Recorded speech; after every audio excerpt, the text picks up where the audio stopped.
Hello, everybody, and welcome to Uproot Reddit. There's nothing like the feeling of watching your favorite movie at the movie theater, especially on premiere night. Lining up behind a crowd of fellow moviegoers, ordering that expensive popcorn and Coca-Cola, or Pepsi for all of you Pepsi fans out there, getting your favorite box of candy, and grabbing the best seats in the movie theater.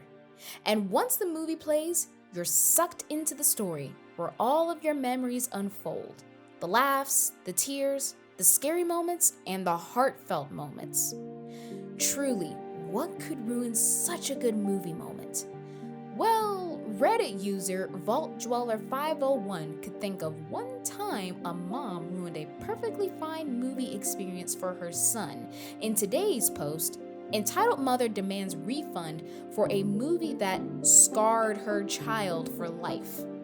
Well, that depends on the movie, but if the words entitled mom are in the title, then it probably was a harmless movie. Here's what happened. Not my story, but a new friend I made who loves Star Wars. This will be from his perspective. The setting is the AMC movie theater, and the year is 2005, May 19th. So, I love Star Wars, and always will. But I'll never forget how my own mother nearly ruined my viewing of Revenge of the Sith. My mother had never watched a Star Wars movie in her life, so she had no idea who the characters were or the main story. I begged her to take me to the movies and see the new Star Wars movies since I had just turned 13, and she obliged. We got our tickets and sat down in a packed, rowdy theater full of nerds waving lightsabers around. My mom was quite confused why people were so excited over a movie. Technically, if it's Star Wars, anybody could be excited. Then the movie began playing, and my heart leaped for joy. Everything was great until the middle of the movie where Anakin turns to the dark side. The whole Order 66 sequence ticked off my mom, especially the youngling scene. I was a bit teary-eyed over that bit, but I knew it was just acting. My mom said, "What the frick?" really loudly at that part. The rest of the movie was going well until the immolation scene. I really started crying at this point because I knew Anakin was truly dead. I turned to my mom, who looked disgusted. After that, we finished the movie and left the theater. I had to go to the bathroom, and when I got out, I saw my mom arguing with the ticket booth employee demanding a refund. This movie scarred my child for life. People died and one person burned to death after falling into lava. I want my money back. This was a horrible movie. Why wasn't it rated R? It was so violent for my baby. He cried a lot. I can't do that. I'm sorry your viewing experience was less than satisfactory. Mom, let's just go. I only cried because I was sad. I knew the movie would end like that. If you had watched the original movies, you would have known about this. It seems your son is okay. He's not scarred for life, miss. I don't care. It was too violent for him. Give me my money back. Miss, you're holding up the line. Please leave. Screw you and your theater. I'm gonna sue you all. My mom stormed out after that, yelling and ranting obscenities in the parking lot while dragging me behind. I had to wait 5 years till I was 18 to watch Star Wars again because it was banned in my house forever. I'm 27 and my mom is still entitled as ever. This is my friend's story and I got a good laugh out of it. I've got more entitled mother stories from his mom I'll probably post later. I've tried to get him on Reddit, but he's pretty shy. But thanks for listening. And here's the original title, quote, "Entitled Mother Demands Refund After Son Cries During a Star Wars Movie." Oh, come on, Mom. It's a Star Wars movie, for crying out loud. By the way, even though the movie's been out for a good while, I hope this didn't spoil the movie for you.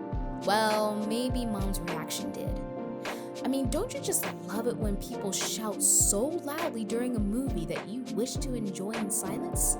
And don't you just love it when they get all uptight and bothered by a movie that they judge right off the bat before they gave it a chance? Or did research on the story for that matter? There's nothing like an entitled person getting all upset for not getting things their way, even though they say they do things for the greater good, which technically the greater part means them. And it's not just in movie theaters that they take their sense of entitlement to all new levels. Reddit user FrenchFry83 was just going to the store with her husband getting groceries when this happened. Husband goes full drill sergeant on a Karen. Now, before I start this story, I have to tell you about my husband. I'm French and we met while he was on vacation in Europe. One thing led to another and now I live in Ohio with him. He is a hard-working gentleman, an Army veteran of 2 conflicts, and thought he has a very serious and almost hostile demeanor. Think of RB face, but angrier and on a guy. Yeah, that is kind of scary, isn't it? He is a big teddy bear, quick to make a joke or pull a prank, and easy to laugh. He is also very protective of me. Since I'm not here to gush on him, I'll go on. We were out getting groceries last week. As we were checking out, I was bagging up all our stuff because the store now requires that you bag your own goods if you bring your own bags. No big deal. He pays, and I stayed to help a very elderly lady behind him bag her groceries and put them in her cart. He had helped her unload them, and we offered to help her put them in her car. She shuffles away from the register, and I move to follow. As I turn away, I hear behind me, "Where the heck do you think you're going?" Oh boy, here we go.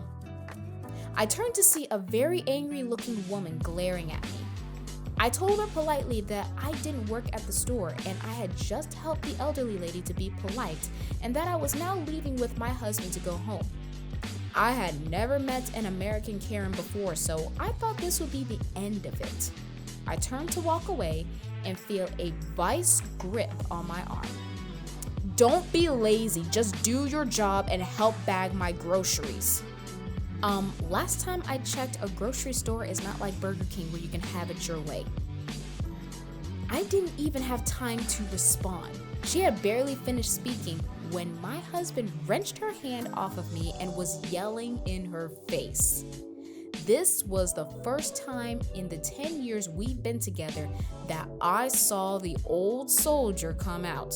His nose might have been 3 inches from hers, and his voice was loud and frightening. "Who the frick do you think you are? How dare you put your hands on my wife? She told you she doesn't work here. Are you too stupid to understand simple English? Go pay for your own stuff, bag your own groceries, and don't you dare utter another sound." Now, if an earthquake had a voice, this would be it. Then the silence after that was intense. A store full of people could hear a pin drop. The look on her face wasn't even angry. It was pure terror. She shuffled back to her aisle and waited for the cashier. My husband went to the old lady and said, "I am so sorry you had to hear all that, ma'am. I apologize if my language was offensive. I hope you will still allow us to help you load your groceries into the car." It was surreal, like he had just flipped on a switch and flipped it back off. Also, we got chased down by the store manager who suggested we could be banned because of the yelling and bad language. Husband just shrugged and said they had better ban the Karen too for assaulting me and that there are other grocery stores in town. We just go to this one because it's close. Thank goodness we didn't get banned. Okay, yikes. I guess she got what she deserved. But note to self, always bag your own groceries. Because clearly, FrenchFry83 and her husband were just helping an elderly lady out. They weren't getting paid to do it. It was out of the kindness of their hearts. And don't take their kindness lightly, as you saw in today's post. After all, the husband may have looked tough on the outside and be tough if you get on his bad side like what just happened. but deep down, he's a kind-hearted person willing to help others and protect those he cares about. So, there you have it. 2 stories where a sense of entitlement can spoil movies or spoil a perfectly peaceful grocery run. Well, that's all the time we have for today. We'll be back for more spoil sports posts right here on Uproot Reddit. And we'll see you all next time.